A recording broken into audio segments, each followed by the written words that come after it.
Well, it doesn't sound very healthy for academia to be so heavily slanted one way. I mean, you do need balance in a society. I mean, we talk about the left always go crazy about there being these so-called right-wing echo chambers, but there isn't even a right-wing conversation at the moment, let alone an echo chamber. Everything belongs to the left wholesale. But from the sounds of it, Christofouli in Queensland just wrote himself out of victory. He'll live and die politically the same way as his Liberal mate in Victoria, Passato. These Liberal premiers are a long way from the European examples that you offer in your article, such as Hungary's Viktor Orban, who have no trouble winning elections. Would Australian Liberals win elections if they were actually conservative, James? Almost all of them came out in favor of the voice at the state level. If they'd waited a few months and actually come out on principle, they would be fighting against the voice and they would be much more popular. I don't know what Christofouli's doing coming out for a treaty. I don't know why he's still the leader after doing that. I'm not sure if this is right, but I heard that he's opposing Dutton's plea to move to nuclear power. So again, they are surrounded by these bloodless advisors who focus only on tactics. And tactics are fine, but you first have to have a set of commitments and values, and strategically you aim to advance those. I mean, why do people go into politics? Is it just for the chauffeur-driven limousine and the, hanging out with the young advisors? Who knows?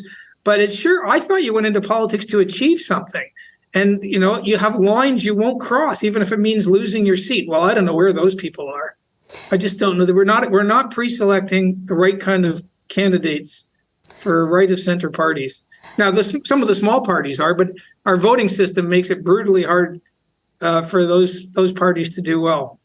No, well, I mean, you can talk about dragging a horse to water, but you can't make it drink. But in the case of our Liberal premiers, not only are they refusing to drink, they're standing in the water supply, dying, and then poisoning it for everybody else. I mean, it's gotten to the point where they're actually damaging the entire political landscape with their spinelessness.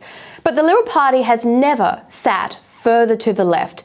So why does the media persist in accusing them of being so-called too far right? I mean, sure, everyone's right of Stalin, but that's about where we're at the moment.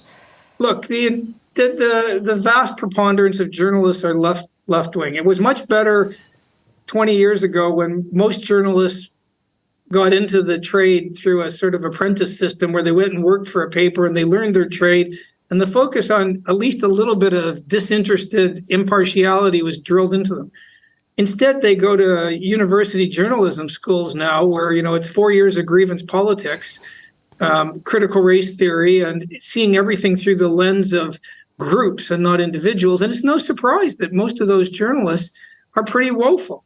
Now, there are exceptions with Sky News, and there are exceptions with, bits of the Australian. And of course, the Spectator Australia is a shining light in a desert of otherwise sort of bleak outlets. But again, as I was mentioning last night, if you look at the polls in the US and the least respected professions and occupations, journalists come last. They're below Congress. People have no respect for journalists. How can journalists with a straight face in the US not report on Joe Biden or Hunter Biden? And, they bought in completely to the fear porn sort of lockdown mania. Anyone with a brain who looked at the data could have seen early on, as we did in The Spectator, that this was being massively oversold and that we weren't all in this together. And there was just data came out of, I think, Israel. They can't find anyone under 30 who died of COVID who didn't have two serious comorbidities like cancer. And so young people were sacrificed they were just sacrificed. And there was no curiosity amongst the journalists.